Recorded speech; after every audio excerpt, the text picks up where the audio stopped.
We're in part 2 of chapter 3 of The Manipulated Mind by Denise Wynn. The name of this chapter is Unquestioned Beliefs. In this way, Tock claims socialization supports early indoctrination. In most cases, all ensuing influences on a child serve to confirm rather than discredit. And even when children do seem to rebel, the deviations usually represent variations on pre-existing themes rather than the elaboration of new ones. The hippies of the 60s, perhaps one might say, smoked dope instead of drinking beer, ate meals sitting on the floor, serving themselves from a communal pot instead of at a dinner table with placemats, sold jewelry or pottery on market stalls instead of entering business. Only the circumstances were changed. As the psychoanalysts have shown, what we learn in our childhood doesn't always sit easily upon us. We are a mass of contradictions, all too often manifested as neuroses. Tock puts it this way: the typical product of socialization is a person who has become incapable of accepting with equanimity the uncertainties and complexities of life. Instead, he has learned to impose the beliefs of his parents on his encounters with the world. These beliefs provide structure where there frequently is none, offer certainty where there is ambiguity, and predict events which are indeterminable. All is all right, unless the beliefs are put to the test. But if doubts and ambiguities do force themselves upon the attention, then they may have to be faced and old beliefs rejected. But the belief that is least likely to die is the one that something, somewhere, some system, some philosophy does offer the complete answer. The unconscious indoctrination of childhood may lead one to be susceptible to indoctrination itself, whatever the doctrine. So much for indoctrination that originates in the family, albeit by the name of nurture. Just as few would cite the family as a seat of indoctrination as such, so few people who claim to be religious would consider that organized religions such as Christianity and Judaism operate by indoctrination either. Questioning is not prevented by any active means. It might seemingly be encouraged in order to further understanding, but the understanding that is achieved as a result is not knowledge itself, but the understanding that belief alone can lead to knowledge. Eric Hoffer, in The True Believer, links this to the fact that all active mass movements, in which he includes religion, rely on united action and self-sacrifice. He says, self-sacrifice is an unreasonable act. It cannot be the end product of a process of probing and deliberating. All active mass movements strive, therefore, to interpose a fact-proof screen between the faithful and the realities of the world. They do this by claiming that the ultimate and absolute truth is already embodied in their doctrines and that there is no truth nor certitude outside it.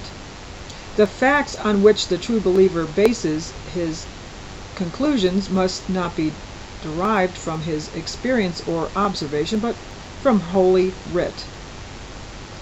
He sees our acceptance of not understanding as governed by our need for the certainty that Tock stresses so much. So Hoffer says, we can be absolutely certain only about things we do not understand. A doctrine that is understood is shorn of its strength. Once we understand a thing, it is as if it had originated in us. If we consider again Tock's 4 ingredients for childhood indoctrination, we can see that our vulnerability to them doesn't just disappear when we cease to be children. Restricted access to information, for instance, can take many forms and operates most strongly in organized religions. Doctrines cannot be verified, they must be believed, and of course inability to accept this is what leads many people to atheism. However, the power of early religious learning doesn't disappear like magic if the doctrine itself is rejected. In the West, Christian ideas of right and wrong permeate most of daily life. Similarly, the need to identify doesn't disappear, although it is never as strong as it was in childhood. In adult life, we make our judgments about whom we think worthy of respect, and as a result, are far more likely to identify with their ideas. Unconsciously, we will want to give them credence and adopt them as our own.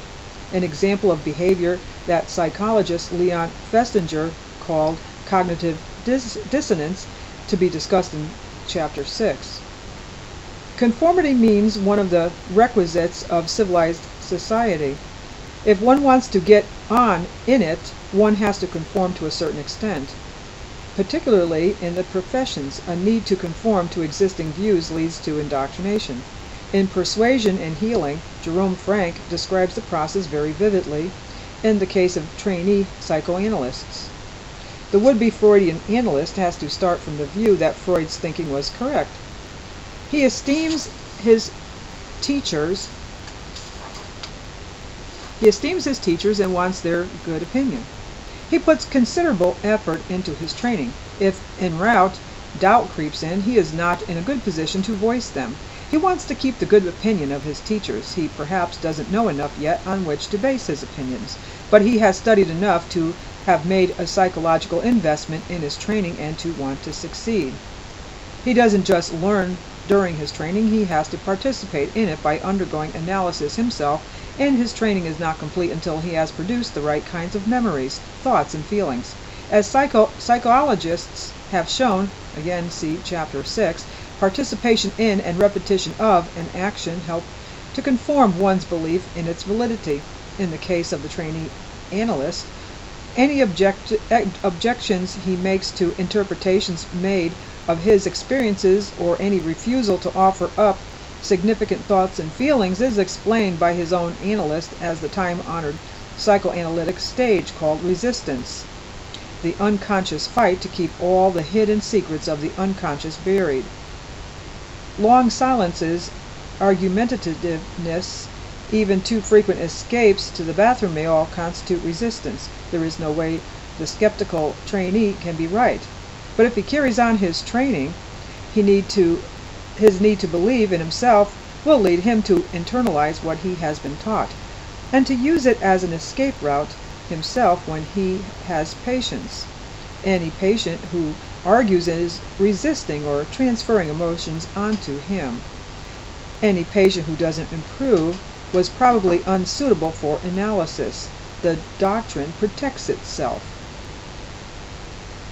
The first of Tock's 4 stages, limited perceptions, is perhaps the most insidious in its effects. A child comes to believe certain things because he doesn't see anything else, whereas the adult prevents himself seeing anything else in order to carry on believing. In other words, indoctrination or beliefs once established are constantly reinforced by what psychologists call perceptual set. We tend to pick up only information that we are set to receive. And we will continue in the next video with Chapter 3 of the Manipulated Mind. It will be video number 3, and I will see you there. Don't go away.